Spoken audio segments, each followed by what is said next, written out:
All right, we are back after a really, really long hiatus. We did have a hiatus. We've been busy, haven't we? We've been Gosh. very busy. It's almost like we work jobs and do this as a passion project. But we're glad to be here. Um, we, well, we are both good. I just want to give a shout out to a previous person who came on. The episode that dropped really recently was for Chris Perry. I know the order of listing, but we just want to thank Chris Perry again for coming on and speaking about first responders and just the impact they face with mental health. Really great episode. If you've happened to miss it, highly, highly recommend. He discloses his experience with PTSD, how he came to figuring that out and facing. So, a little plug to go back and listen if you haven't. I'm really proud of that episode. And again, Chris, if you're listening, brother, thank you for joining us and speaking with us. Yes, we do appreciate anytime a guest comes on and shares their very personal experiences. Yeah. For today, we do not have a wonderful guest speaker. We have our wonderful host, me and Tiffany. I'm just kidding. Tiffany and I are excited to kind of continue. As Tiffany was telling me, I believe this is our 58th recording today. 62. 62? Geez.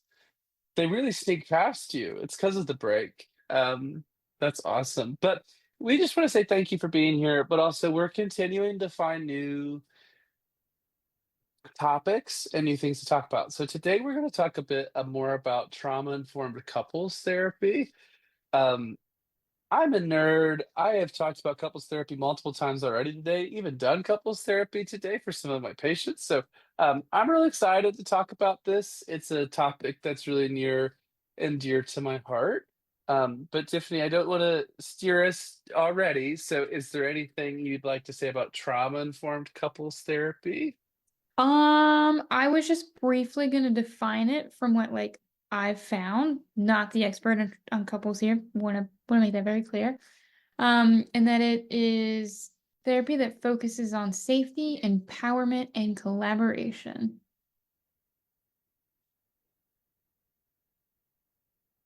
Well, I love that. So, as a couples therapist, I think there's just a lot of really great things happening. I love how many shows there are. There is this really great show just called Couples Therapy, some really beautiful sessions. Those people are all confident. One, I would never be a therapist that wants my sessions recorded for TV or as a couple have my stuff out there. But I want to say thank you to those people because it's been really cool just challenging the stigma around couples therapy. Like, what does it look like? Really demystifying it. So, really cool. If you're ever interested, really great show.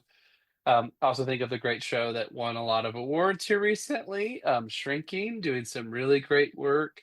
Um, I would love Harrison Ford to be my therapist. That's not why we're here, but I'm very open to that. If he's taking fake clients for the show, I'll follow up. But there just tends to be sometimes different challenges. So there's nothing wrong with maybe someone going to couples therapy not wanting to work on trauma. But a lot of people, just being honest, are impacted by trauma in some form or fashion from their past, their present, or maybe the concern of how they would handle situations in the future. So, really, just today, want to talk about some of the principles, like I, as a couples therapist, am bringing. So, kind of without kind of going just straight to some of the bigger stuff, I do want to give some trigger warnings today. To talk about trauma informed couples therapy, I will need to talk about safety from domestic violence, how that is screened for in couples therapy. I'm just reviewing my notes, and a little bit about childhood trauma and wounds we carry as adults. So, I do just want to offer that. I will say, if you hang with us, I do have some activities to kind of wind us down at the end of the recording. But just would feel ill-advised to not offer that for those listening with us. We appreciate you being here, but if that's not the right time, would just encourage you to pause or maybe come back to this. Okay, I'm so excited. It's the first time we've had some activities. I'm excited. I feel like it's the quote from Step Brothers, so much room for activities. Yay! So, first things first is screening for domestic violence. So, every good couples therapist is screening all of their couples and relationships for domestic violence. This needs to be done separately. So, one of the methods that I am trained in involves having a individual session with each partner. That is with the Gottman method to ask those questions. It is not effective to screen with a partner present. So if you ever are in a couples therapy session, that is why. I love the Gottman checkup. There's a lot of other questions that are asked there. Um, I also want to just make sure when we're talking about domestic violence, we are not just talking about physical abuse or emotional abuse. We're talking about things like financial abuse, isolation, gaslighting, um, even just threats of things like whether that's like items that one cares about. So there's just a lot of different things that are toxic. But genuinely, any decent couples therapist, relationship therapist is going to screen and ensure that safety. So not just physically, um, but emotionally. Also, working on a place of trust. So, someone having good intentions for therapy, like coming in openly, wanting to protect the privacy of that space, not wanting to weaponize it against the part. Um, Also, working together. It doesn't really go well if one person comes in and talks for a full hour and the other person doesn't get to speak, or is screaming, yelling, throwing every issue they've ever had. That is also not what couples therapy is. It's a collaborative space to work on shared goals. Both voices are equal and the goals are set together with the therapist. And we want it to be an empowering experience where people are getting to make their own decisions about healing and boundaries. Um, and just acknowledging like some of the different dynamics. So I will say my experiences in couples therapy, I am Christian and do have those experiences and do work with clients from that identity. But there's a huge spectrum of Christianity that I won't get all the way into on this podcast, but I know it comes up sometimes. Um, but I'm not in that place to judge different relationship dynamics. So if someone is choosing a relationship maybe different from my own, that's not my place to judge, but I am going to screen for that safety and also let people choose what kind of relationship they are wanting, or in some cases, not wanting. But too often, therapy historically has some problematic past of what that was looking like, blaming one partner or the other, or putting different things. So for me in couples therapy, my goal is not to keep people together. My goal is to help people have the best relationship they can have if they are choosing to stay together, but also decide what are they looking for in a relationship. Some people may find that challenging or disconcerting, but I argue you can't have a safe relationship if one person feels consistently trapped or like they have no control. I don't really feel like that's a holistic view of love that, oh, I can't go anywhere else. That doesn't sound like love. That sounds like kidnapping. So I'm just throwing that out there, Tiffany, as we're getting started, because I think you kind of have to hear where I'm coming from to get into some of these other pieces. Yeah. Any, yeah, go for it. I just say it's really kind of reassuring that there are these very in-depth processes to go through to make sure like when you are going into couples counseling with a varying degree of issues present, that there are safety measures to make sure like things don't escalate in the first session if something comes up that like you're unaware of. Love it. Love it, love it, love it. Mm. One of the things we're just talking about with trauma informed is just this basic understanding of trauma. So I know we've talked a lot about this, Tiffany, but just understandings like maybe someone has a different level of hypervigilance. So sometimes one partner, if we just use the example of a car accident, one partner can be absolutely regular with their nervous system, not having issues, but then maybe another partner is not able to drive or be in the car. But it gets more complicated, like if the trauma was a different situation. So sometimes I work with first responders or veterans, the traumas they've experienced on the job or in those experiences, it changes them, but their partner's not been around. So this can be very difficult, especially if someone's not wanting to share or maybe isn't aware of it or maybe just isn't in a place to do that safely. So sometimes that can be a really common topic of trauma in couples therapy, but also just picking up on those avoidance and numbing behaviors. It's very intense to cope with pain. As we're recording this, there are a lot of issues going on in the world. There are always a lot of issues, but there are many, many issues nationally, internationally, political, health, social, pick which topic. And so it can just be really overwhelming. It's very easy to numb and find things. So that can be challenging of maybe one person being frustrated with how their partner is numbing, judging it, needing it to change, maybe the safety of that. Uh, but also like trust issues. So if people in your life that were supposed to take care of you hurt you, caused trauma, perpetrated trauma, that would make sense that someone would be careful to trust, careful to let their guard down in any setting or some settings. Really, we do pick up a lot of things from early childhood. And like, how did we see our family system? How did we see our guardians interacting? What was love shown like? That is something we bring into all our relationships, whether we are aware of it or not. Hmm. Yeah.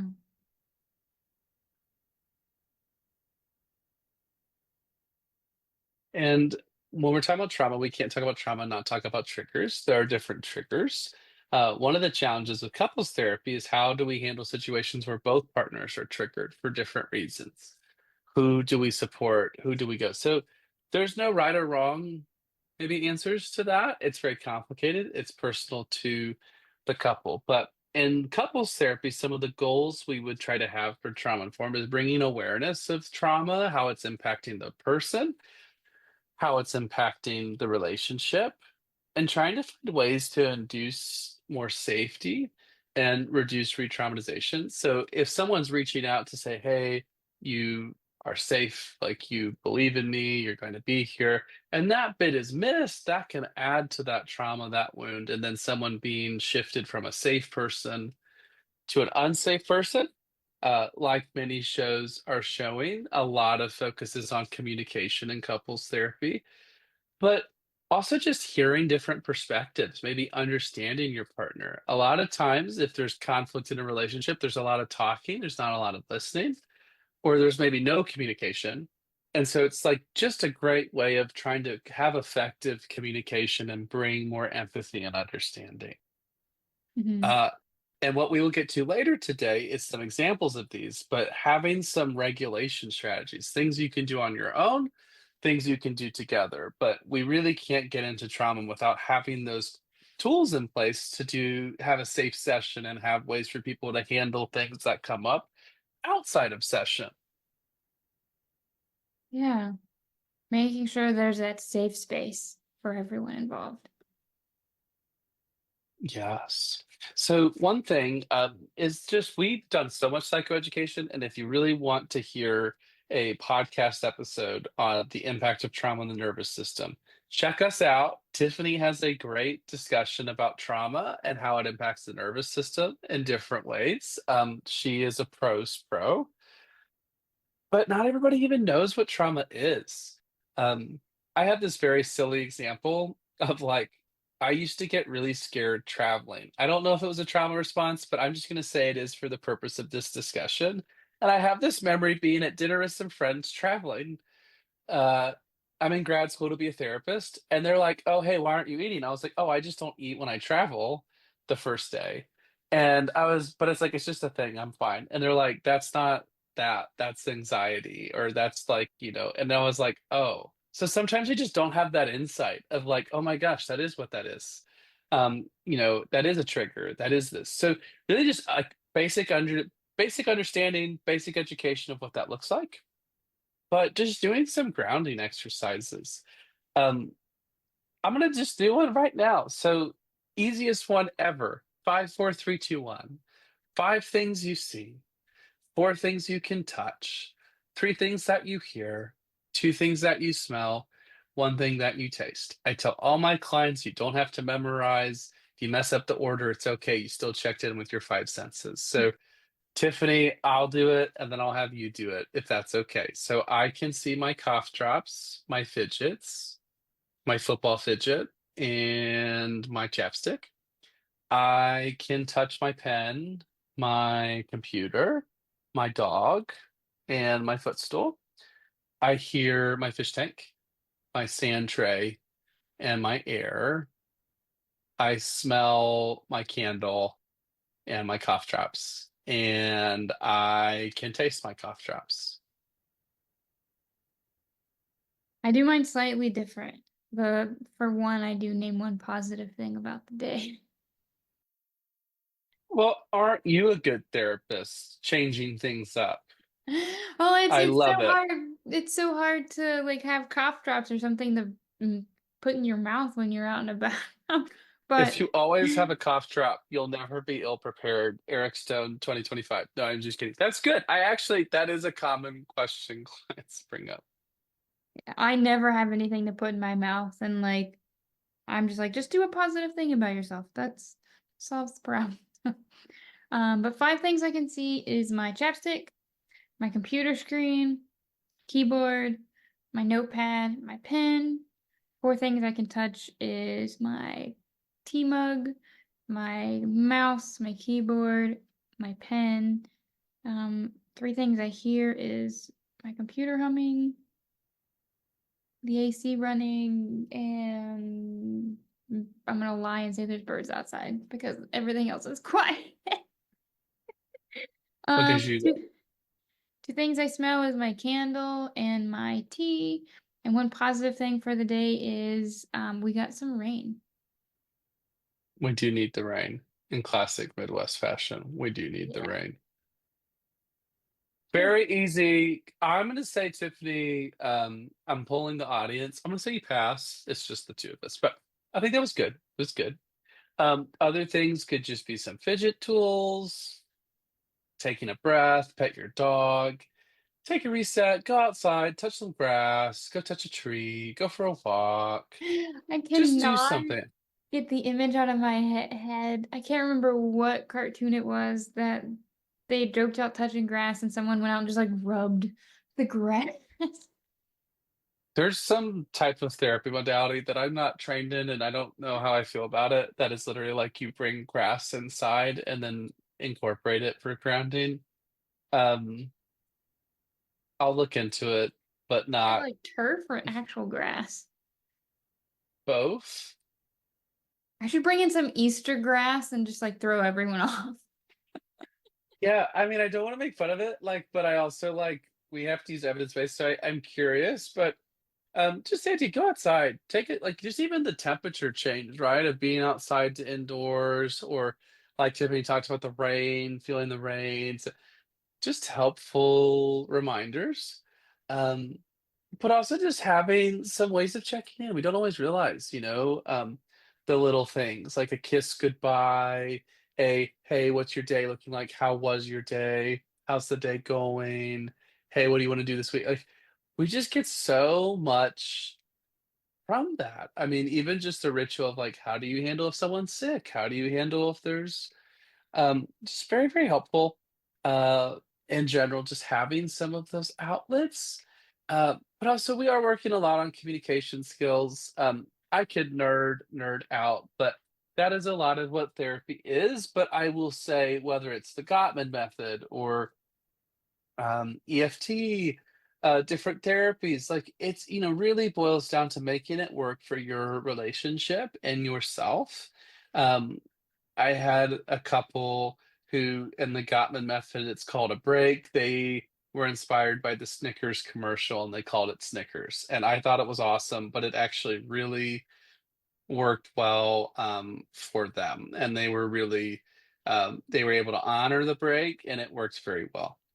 Um, Sometimes, there's some understanding of differences like neurodivergence. I'm known to sometimes be prone to want to talk really, really fast and go. So sometimes it's bringing that understanding for uh, different types of couples and just kind of understanding their partner's way of approaching. Yeah. Those Wonderful different communication changes. Like looking at my notes and I'm like, where do I throw in the neuro stuff? I think you can honestly, because I do have some things here about understanding that neurological piece of safety and maybe some of the things that are happening in therapy regarding trauma. I mean, feel free. I'd love to hear from you. Okay. I was like, I don't want to like put it in the wrong spot. Not that there is a wrong spot since we're doing off this cuff, but I just like the fight, flight, and freeze and fawn responses kind of were coming up for me since that's a communication, like part of that communication style and pattern. And that's just how your nervous system interprets a partner's words or tone of voice. Um, sometimes it can interpret something as a threat, even if it's not intended that way. Your amygdala can get hyperactive. This is sometimes why traumatized brains are quick to perceive danger, which can lead to quick escalations and communication breakdowns. Your prefrontal cortex can shut down. So trauma can impair problem solving and regulation during arguments or communication breakdowns. And your hippocampus and memory, couples may re-experience old hurts if they're happening in the here and now, due to impaired contextual memory from trauma experiences. Wow. The nervous system is such an interesting thing. Each person's different. Hmm. But sometimes just having that space can be helpful. Yeah. I just to say sometimes your nervous system is just a little asshole. It like decided to hold on to all the negative things and it's like, now you get to deal with them. And I'm like, why? Well, it's tough because like, sometimes like I really have been couples, they've not been able to find a way to have safe discussions or productive discussions. So then therapy becomes like this window of helping their nervous system stay in a comfortable range, Mhm. and having the discussion. But um yeah, couples therapy is not a bunch of screaming and yelling. Sometimes there's big emotions, but it's really like, how can we find that window of tolerance? How can we have productive conversations and maybe bring understanding to traumas that aren't maybe as understood, whatever they may be. My metaphor is going to be how can we hug your nervous system? That's really sweet and kind. That being said, trauma triggers and relationship dynamics can really be disproportionate to reactions. Sometimes there's projection and reenactment involved.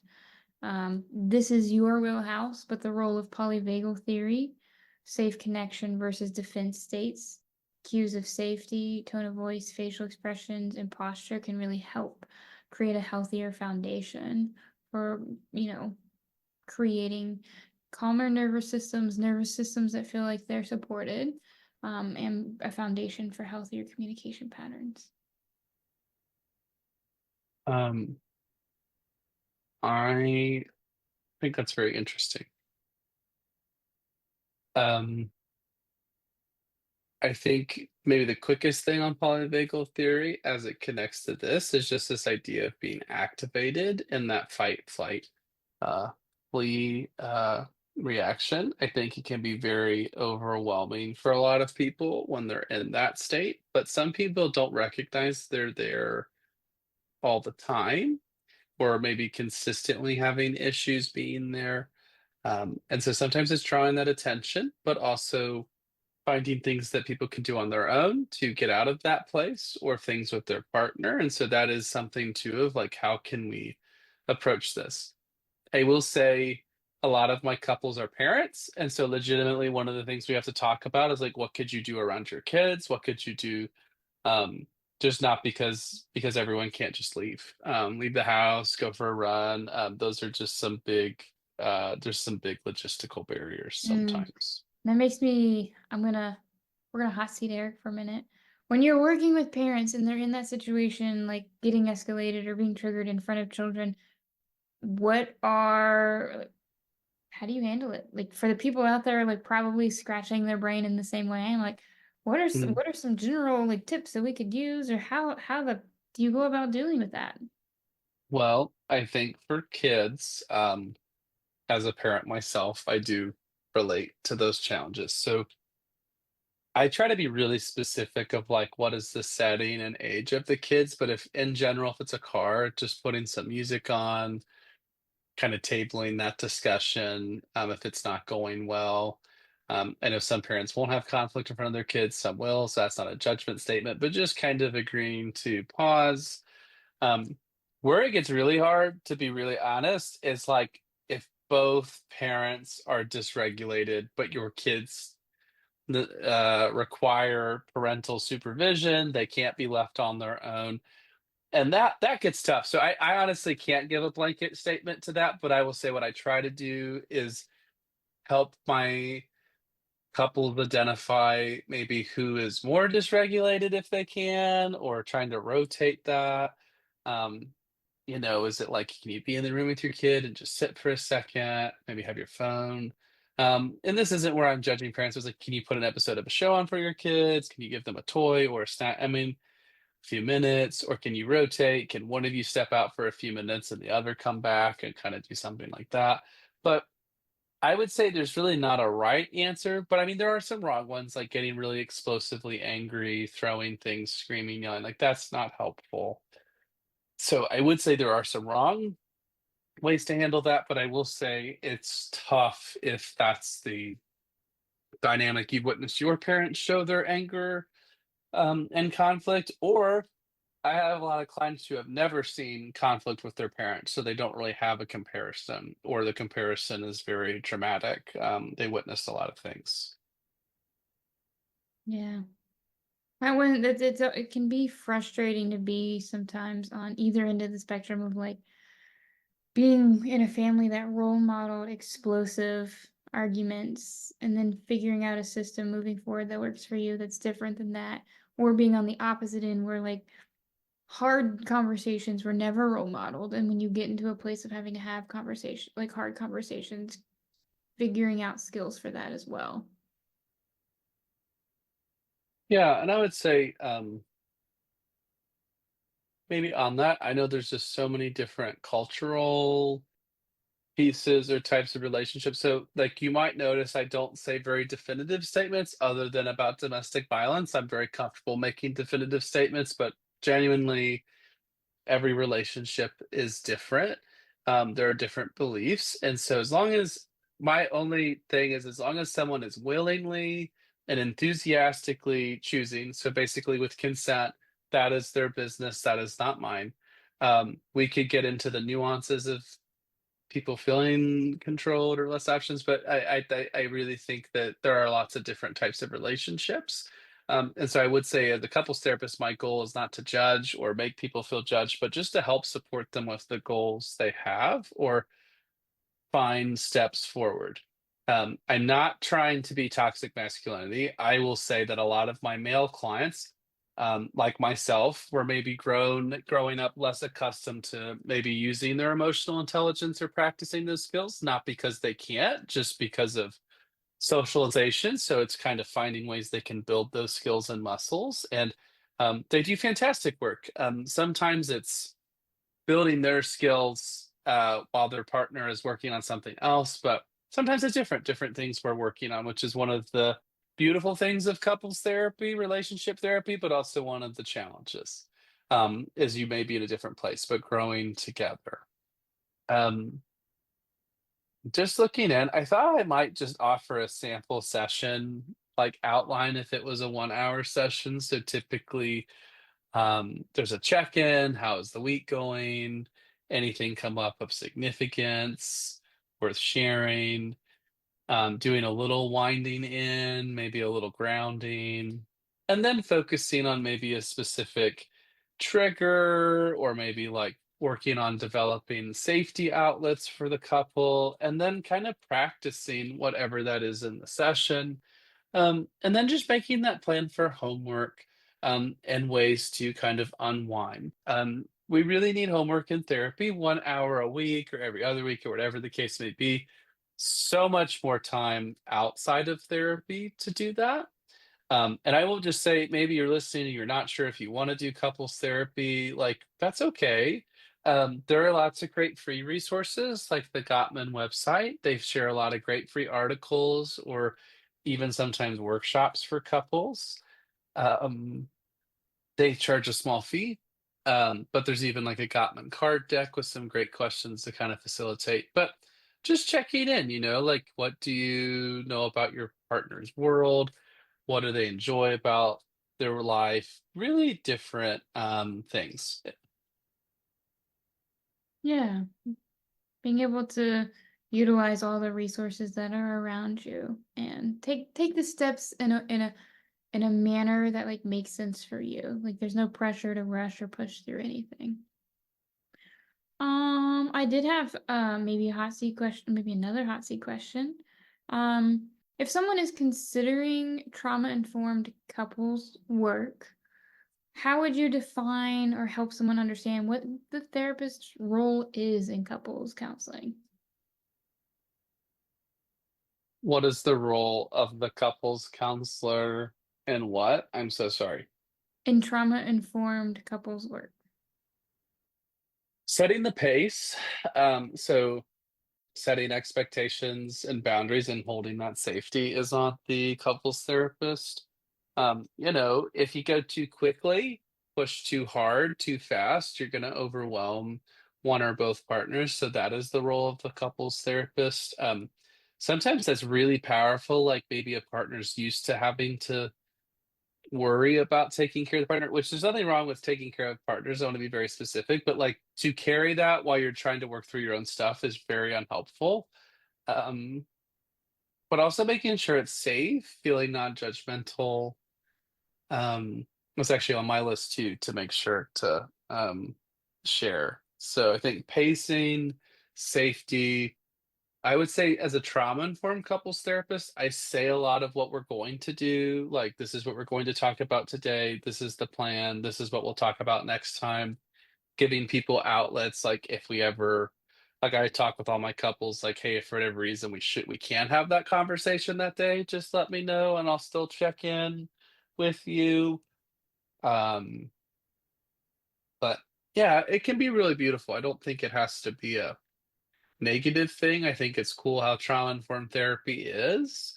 Um, it can be just the language we use, the screening, but yeah, that part would be on the couples therapist, not on like you don't have to come in and manage your partner's trauma. That would be for the therapist to do.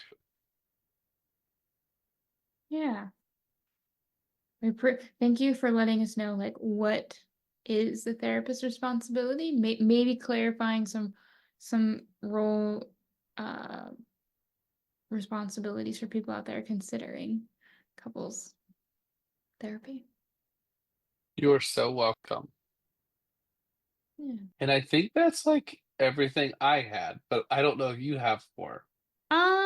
I didn't have a lot since this is your area of expertise outside of like talking about the neurobiology of trauma and how it can like interact with couples and it can like cause couples to like unintentionally escalate each other or intentionally can't point one finger or the other.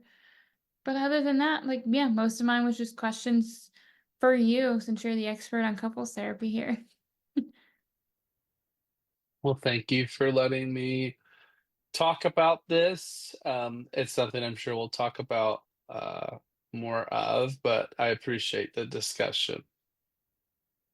Yeah. Well, with that being said, is there any last wrap-up points you want to share with our listeners? Um, Talk to your partner and just honor their experiences as you're approaching working on whatever the case may be. Oh. And my last tidbit is healing in couples therapy is not about erasing trauma, but about creating new neural pathways of safety and connection together with your partner. That being said, we'll see you next time.